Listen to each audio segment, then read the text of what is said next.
What is the formula for the derivative of an exponential function? We saw in class that if you take the derivative of e to the x, you actually get e to the x back. So this is a function that is its own derivative. But what about in general? To analyze this, we're going to use the limit definition for the derivative.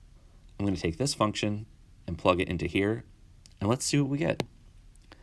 All right, so f prime of x would be equal to the limit as h goes to 0 of, all right, f of x plus h would be a to the x plus h because you put x plus h in place of x. You then subtract off a of x, the function itself, and you divide by h. I'm seeing that, okay, you can split this apart into a to the x times a to the h. So in terms of trying to simplify this thing, I guess I'll try that. So that is, this is the limit as h goes to 0 of, okay, that's a to the x times a to the h minus a to the x all over h. Now here we have a to the x in both terms in the numerator. I guess I'll factor it out. So that is, this is the limit as h goes to 0 of a to the x times a to the h minus 1 all over h. And this a to the x does not depend on h whatsoever. So as h goes to 0, nothing happens to this. The limit does not affect it. That being said, you could actually remove it from the limit and only think about what happens to this thing as h goes to 0. So it's like two things to consider. Ignore this, put it here, and then figure out the limit of this expression. And if I write it like this, we get a to the x, and then we have the limit as h goes to 0 of, I don't need the parentheses in the numerator anymore, but I have this.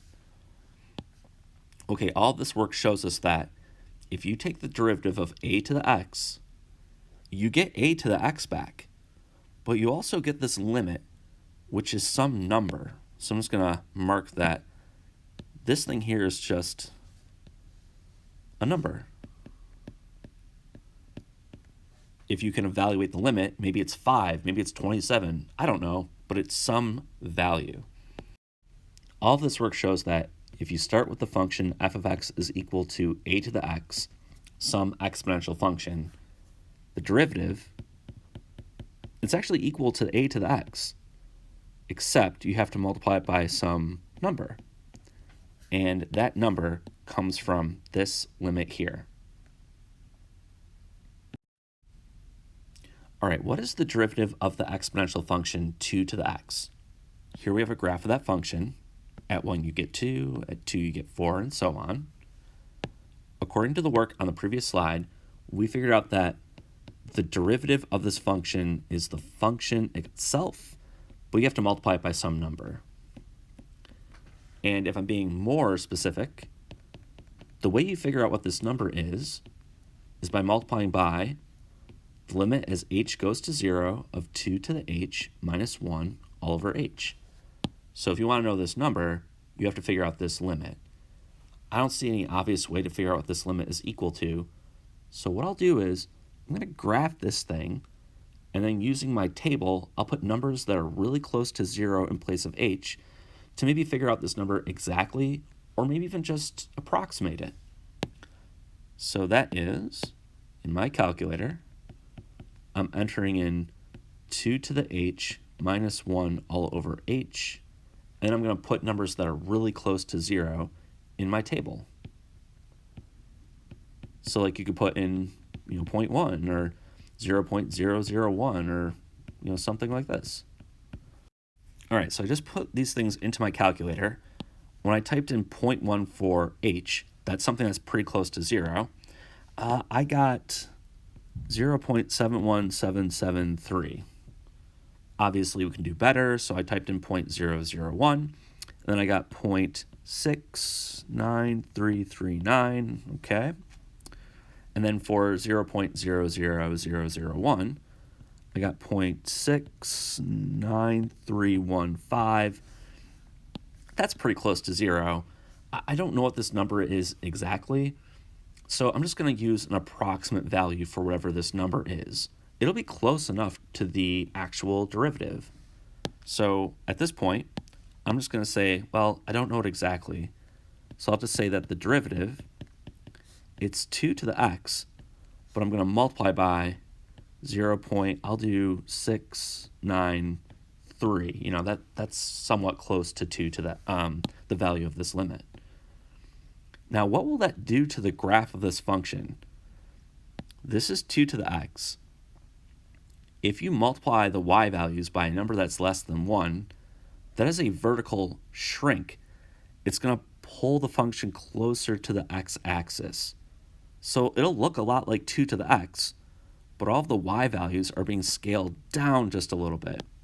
Now, this is not an exact sketch or whatever, but the function that you would see is something like this.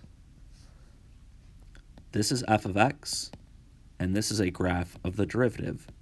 It's almost the same exact function. It's just being scaled down a little bit. So hopefully there's some way to figure out what this exact number is. But for now, the best we could do is just use this limit to get an approximate value to look at what the derivative is equal to. All right, so what about the derivative of 3 to the x? Same idea. From our previous work, I know that the derivative, it's actually 3 to the x, but you have to multiply it by some number. And again, to figure out what this number is equal to, I know that the derivative is 3 to the x times the limit as h goes to 0 of, that would be 3 to the h minus 1 over h. So if you want to know the number, maybe we can get it exactly. Maybe, again, we'll just have to approximate it. But I'll use a table to get it. I'll graph 3 to the h minus 1 divided by h. I'll go to a table and just put some numbers that are close to 0, like 0.1, 0.001, 0.00001, whatever, just some number that's close to 0. So let me try that. All right, I just plugged these numbers in. For 0.1, I got 1.1612. For 0.001, I got 1.0992. And then for 0.00001, I got 1.0986. So like at this point, I see the values aren't changing too much. So, that's going to be a pretty close value to what this number is actually equal to. And I guess maybe I'll round to 3 decimal places again. And we'll say that I don't know it exactly, but the derivative is something like 3 to the x multiplied by this number, 1.099. Here I have a graph of 3 to the x. That's my original function. If I put in 1, you get 3. If you put in 2, you get, 9. If you multiply that function by 1.009, that's going to stretch the graph. It's going to take all the y values and multiply them by this number. Now, multiplying by something close to 1 isn't going to increase the y values by much, but it will affect them a little bit. Like if you try to sketch this thing on here, again, it's not going to be a perfect sketch, but you're going to get something that will look like this. So again, here's my function f of x, and then here is the derivative. I might have made this a little too far, but the function's being stretched away from this graph by a little bit. The thing to point out is when we had 2 to the x, the derivative was a little bit below it. When we now have 3 to the x, the derivative is a little bit above it. That must mean there's some number between 2 and 3, right? There's some number between 2 and 3 where, the derivative and the function itself match up perfectly. Right, we already know that number. That number is e. Like there's a spot between 2 and 3 where the derivative is equal to the function itself. E is about 2.71 and so